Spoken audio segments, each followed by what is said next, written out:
What is going on, everybody? It is Dylan with Astrodfs bringing you a brand new video. Today's video, I'm going over Week 9's wide receivers and tight ends to target in cash for the main slate. So, have tournament plays in there as well, some stackable options, values, all that stuff. But basically focusing on cash. So let's get into it. A.J. Brown, the most expensive receiver at only $8,600. It's kind of cheaper from what we've gotten recently.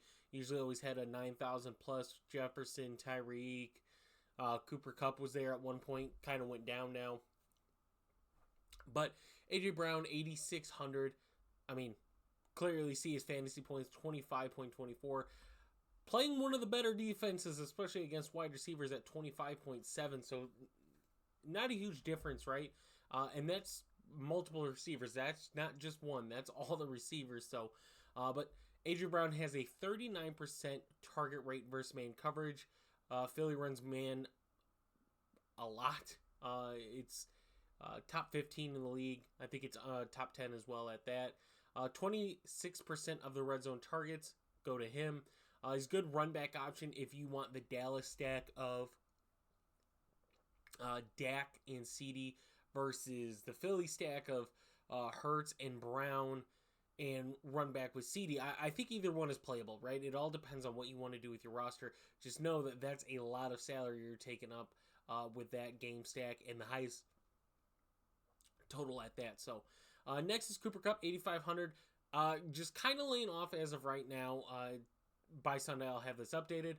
But we're waiting on the Matt Stafford news. If he's out, I'm not playing Cooper Kupp or Puka Nacua at all in cash. I'm not even looking at them. They can go off, and I'm okay with taking that loss. I'm okay with doing it. I'm not going to risk it in cash. They're very expensive. There's a lot of good running back plays this week. I don't want to waste my salary on a lot of uncertainty. Sorry, with Rippon as the quarterback, if that's what happens. So, CeeDee Lamb, 8,200 against Philly, right? You see Philly number one in most DraftKings fantasy points allowed per game. Dallas has a history of playing really good against Philly. Dak usually has a lot of good games against Philly too. So, plus every time you've seen Philly play from behind, Jalen Hurts is almost perfect. Is some of the stats that are being shown basically. Not obviously not 100% perfect, but he plays really good playing from behind. We've seen what Dallas's defense has been capable of doing, so I'd rather take that CD and Dak stack for cheaper and still have A.J. Brown, right? You're basically picking Dak and Jalen Hurts of who's going to score more. And based off the salary, like Jalen Hurts has to score a decent amount more than Dak for that to pay off. So CeeDee Lamb, though, 8,200. Second on team in red zone targets behind Jake Ferguson. Highest total on the slate at 46.5 now. Great matchup versus anybody he's going to line up with on Philly. Numbers look really good for him in both man and zone. So really like CeeDee Lamb in this matchup. Obviously, his price is up there, but I think it's rightfully so. Davante Adams, 8,100. I think is a good stacking option, right? Love him in tournaments at 8,100. Probably going to be lower owned, obviously, than CD, AJ Brown, Adam Thielen in that price range. But if you're playing Aiden O'Connell in cash, which I'm okay with, paying down Aiden O'Connell, paying up at running back, paying up at wide receiver, almost punting at tight end, right? There's not a lot of expensive tight ends, so you don't have to pay up for tight end, and then do whatever you want at defense. I'm okay with that, but I would get Davante Adams in there, right? 13 targets in the start that O'Connell had against the Chargers. Obviously, a better matchup, in my opinion, for Davante Adams in this one versus the one against Chargers. But 41% of red zone targets go to Davante Adams. That's crazy. It's a high number. Like I said, in cash, I'm not going to get there, but definitely in tournaments, you want that exposure. Adam Thielen, 7,500 against Indy. Another cash play for me. Plays great versus zone. Great versus man, too, but his numbers versus zone are very, very good. 39% of the red zone targets go to Adam Thielen, so that's another positive. The only thing that's concerning, if you're playing Adam Thielen. It means you're probably not playing Chuba Hubbard, who's a really good player running back this week, in one of the higher totals on the slate. So Adam Thielen, I still think is a really good cash play. In my opinion, what I'm doing is I'm paying down at wide receiver in certain spots and paying up. So I'm getting A.J. Brown, I'm getting CeeDee Lamb in those spots. I'm not saying you have to have both, but if you do and can't afford it, go for it. But if not, Adam Thielen 7,500 against Indy, where you've seen Indy games just go high. The total's high, a lot of yards everywhere, a lot of scoring. The games are crazy, hectic. So Adam Thielen, I think, is a good play, but his price point, at 7,500, he's definitely getting up there, especially from where you consider where he was at the beginning of the season. Mike Evans, the next player, is a tournament play at 7,300, so up there in price, 300 more than Chris Godwin. Second on the team in red zone targets behind Chris Godwin.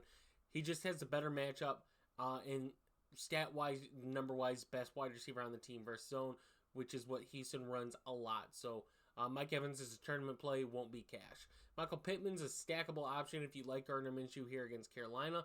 I'm not a big fan of it, but if you are to go with one, I like the Pittman and Minshew stack. I just like the run game in Indy a lot this week, so that's where I'm at. But Michael Pittman, 43.7% of the red zone targets go to him. That's the second most in the NFL. I think Garrett Wilson is the only one higher, and he's above 50%. Chris Olave is a cash play for me at 6,300 against the Bears. Great matchup. 6 red zone targets so far for him this year, behind Michael Thomas, who's really high up there. But this is the tied for the cheapest we're getting Chris Olave on DraftKings all season so far. Huge favorites, Kamara, Chris Olave, those guys are really in this slate. So definitely getting exposure to both of them in cash. Amari Cooper is a tournament option. 22.2% of the red zone targets go to him. David Njoku, I think, is around 28. We'll look at that number here shortly. It's a great matchup for him against Arizona. It looks like Deshaun Watson's going to be the starting quarterback, so we'll have to watch and see if it's Deshaun Watson or P.J. Walker. But I think either option is good for Amari Cooper this week. Obviously, his price is still high, in my opinion, for the numbers he's put out. But you do with what you got on this kind of shaky slate. Jordan Addison, another tournament play. Hall is the starting quarterback they announced. Atlanta's got a really good defense, which is why I have him as a tournament.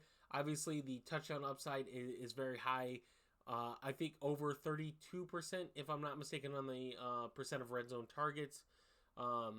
It's just not a great matchup. It's uncertainty with Hall, but usually what you see out of backup quarterbacks, rookie quarterbacks, not saying he is a rookie, but I think he is, relying on tight ends, running backs in that wide receiver one. So we'll see what it looks like. I'm definitely not getting him in cash, but I think he's a stackable or a tournament play this week. DJ Moore is a stackable option, though, if you're going with Tyson Bagent, 5,900, so you're getting him at a cheaper price. Plays very good versus man, over 100 fantasy points, which is really, really high versus man coverage, which is what the Saints run quite a bit. And second on the team in red zone targets behind Cole Kmet, who's got a very high percentage. So 5,900, that's a play. Nico Collins is a cash play for me. Obviously disappointed last week, but with Robert Woods out, Dameon Pierce out. Second on the team after Woods is out, so on red zone wide receiver target, so he's number 2. I think he's number 1 with Woods out, so that's what that does. Great matchup against Tampa Bay. Not going to see either one of the top 2 corners as much as Tank Dell and Noah Brown are. But I think overall he's got the best matchup. Obviously, that price difference, 500 more than Tank Dell, and he's getting up there in price at 5,800. So those things are concerning. Zay Flowers, another stackable option with Lamar.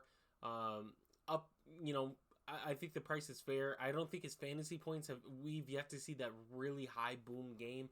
It always seems like it's coming. It seems like it's so close. I said it last week. But it's another one with uncertainty, question marks. I really like Seattle's defense. They just got a very very elite defensive linemen to add on to that really good defense. So getting 29% of the red zone targets, which is still crazy when Mark Andrews has a very high number as well, over 30%. So that's a crazy high number there. Terry McLaurin I have as a tournament play at 5,600. Curtis Samuel out. Third on the team in red zone targets. Second if you take Curtis Samuel's numbers out there. Best wide receiver on the team versus man, which is what New England runs a lot. The matchup in general is okay. It's not a good matchup, but not a bad matchup either. And Terry McLaurin, just in my opinion, getting disrespected. But 5,600, yeah. Marquise brought another tournament play at 5,400. Don't know if we're getting Clayton Tune or Kyler Murray. If I would say if I'm a betting man, I'm putting money on Clayton Tune. But this is the NFL, and anything can surprise me. Obviously, a rough matchup with one of the top 5 best defenses in the league this week. But by far one of the best wide receivers in the league against man. And clearly on Arizona the best at that. Good matchup for who he is going to see. Newsom's out, I believe, and commanding 30% of the red zone targets. But new quarterback, so a lot of that can be erased. So we'll see what that looks like, but I do want some exposure in tournaments to him. Romeo Doubs, another one, tournament play, obviously more expensive than Christian Watson. Christian Watson at 49. Romeo Doubs, 51. 30% of the red zone targets. First on the team in target rate for per route run. His pricing, I think, is good, right? Obviously higher than what we want, but you look at all the numbers, you look at the Rams possibly being without Stafford. Romeo Doubs in this matchup is really good for me at 5,100. Next we go down to Rashid Shaheed at 4,500. I have him as a value play. It's a great matchup versus the Bears. Best Saints wide receiver versus zone, and the cheapest. So if you're looking for some value on the Saints side, obviously he's another guy that's a boomer bust player. So that's why he's not cash, but I think it's a really good matchup against the Bears. Brisker's out, gonna see the least amount of Jalen Johnson, I believe, which is a positive. And I definitely want exposure to a huge boom type of receiver. Brandon Cooks I have as a stackable option at 4,400. Obviously, you want to get wide receivers that are playing, the number one worst defense to wide receivers. So you want exposure to it. 4,400. So if you were to stack, Jalen Hurts and AJ Brown, but you don't want to get CeeDee Lamb, Brandon Cooks at 4,400 is a huge pay down, almost saving you $4,000 in salary. So, fourth on the team in red zone targets behind Tony Pollard, CeeDee, and Jake Ferguson. But like I said, 4,400, I think is a good, cheap, stackable option. With Dak, obviously, Jake Ferguson's there too. But if you wanted, a cheap stack, Brandon Cooks, Jake Ferguson to get some exposure away from CeeDee, that's a route you could take. I don't recommend it, but you could do it. Demario Douglas cash at 4,000, right? A lot of people already know. Bourne is out for the season. Devontae Parker out this week. Second on team already in red zone targets. Amazing matchup against Washington. Another team that's very bad against wide receivers. His numbers against man and zone are good. Just haven't seen a lot of routes just because New England's been trying to figure out their wide receiver room. But Demario Douglas cash play at 4,000. Getting him in a lot of lineups. Odell Beckham, I have as a value at 3,800. Second best wide receiver on the team against zone. 16% of the red zone targets. Almost had 2 last week. I mean, he's getting really close. So, in a game like this, we could see, Seattle doing what they do, trying to slow down Mark Andrews and Zay Flowers, and Odell stealing a touchdown, getting somewhere around 10 to 12 fantasy points, I think is a realistic outcome for him this week. Jaden Reed, 3,600, I have as a value. His pricing is always good on DraftKings, right? Right. Let me just read a number. So 20% of the red zone targets, which is really good for a guy that is this cheap. Last 3 out of 4 games, he's had over 10 DraftKings fantasy points, and his numbers against zone are really good too. So, Jaden Reed, if you're looking for a pay down with lower ownership, he's the guy to go to. Obviously, next is Wan'Dale Robinson at 3,500, so $100 cheaper than Jaden Reed. Gonna get more ownership just because Darren Waller's out. not the greatest matchup versus Vegas, but his matchup is good. It's not great. It's not amazing. No red zone work at all, so that's another concerning thing for me. But his price point this week, 3,500, is good. No, around 3,100, I mentioned Nico Collins having the best matchup this week for Houston wide receivers, but I think his price point is very good. With Dameon Pierce out, Robert Woods out, you could see some extra targets going his way just because of that. So yeah, 3.1, a good wide receiver to have, and then Juju as well at 3.1. With the two wide receivers being out, really haven't got to see him a whole lot get like more than 5 targets. But at that cheap price, I definitely am going to get some exposure to him in tournaments this week, not in cash. So tight ends, there's not a lot, so let's just get into it. Mark Andrews, cash tight end, obviously the best tight end on this slate, in my opinion. Obviously the most expensive by $1,600 and not the best matchup either. But 32.3% of the red zone targets, top 5 PFF tight end grade, so that's another positive. I just prefer punting at tight end this week, in all honesty. Dallas Goedert's another option at 4,800. I think he's a really good stackable option, especially if, like I said, you want some lower ownership exposure to a tight end for Philly, or for a pass catcher for Philly. Dallas Goedert, 4,800. 10.75 fantasy points, which is, third highest on the slate, especially when you see some of the other prices. Like, it could balance itself out, but targeting the highest total and the game that looks the cleanest, yeah, Dallas Goedert's a guy to go to. Doesn't have a great PFF tight end advantage, though, this week. I think it's in the negatives, but still, the numbers Dallas is allowed to tight ends, I think it's a good stackable option. The 30% red zone target share is very high too. So Kyle Pitts, 4,100, became a tournament play for me because Drake London is out. Taylor Heineke is in. We've seen Taylor Heineke trust his guys. When we saw it on Washington, Terry McLaurin got a lot of love compared to what others got. So they ran the ball, and Taylor Heineke passed to his guy. So it's a good matchup for him. Kyle Pitts is another guy that Juanu Smith gets a lot of work as well, so that's concerning. But I believe this could be one of the games where we see Kyle Pitts have a very positive fantasy impact. And his price point is not killer to your roster this week at 4,100. Obviously, if you want to pay down for a safer option, I have him as cash, as Jake Ferguson at 4,000. 27.5% of the red zone targets, leads the team. 4th best PFF tight end grade. And a really, really good stack option. If, like I said, again, you want off CeeDee Lamb, he's $400 cheaper than Brandon Cooks. It's a good option to get at 4,000. Obviously, you could do a double stack on Dallas and get CeeDee Lamb and Jake Ferguson, and I'm totally okay with that as well. Next, 3,800, David Njoku, 6th best PFF tight end grade. 27.8% of the red zone targets, leads the team. Don't know who the quarterback is. I would expect Deshaun Watson from what everything sounds like, but until you know for sure, but it's very tough to judge how the Browns are going to use David Njoku and Amari Cooper every week. Last but not least, I have him as a sneaky value play. The minimum on the slate, 2,500, Daniel Bellinger, besides defenses, sorry. But Daniel Bellinger, Darren Waller's out. You see Minnesota's given up 12 fantasy points a game to tight ends. He's pretty much going to be the only tight end running routes in a top 10 PFF tight end grade. Obviously, I'm using Darren Waller. Darren Waller's a high-value tight end, but going against Vegas, like I said, 12 fantasy points. He gets you 8 fantasy points this week.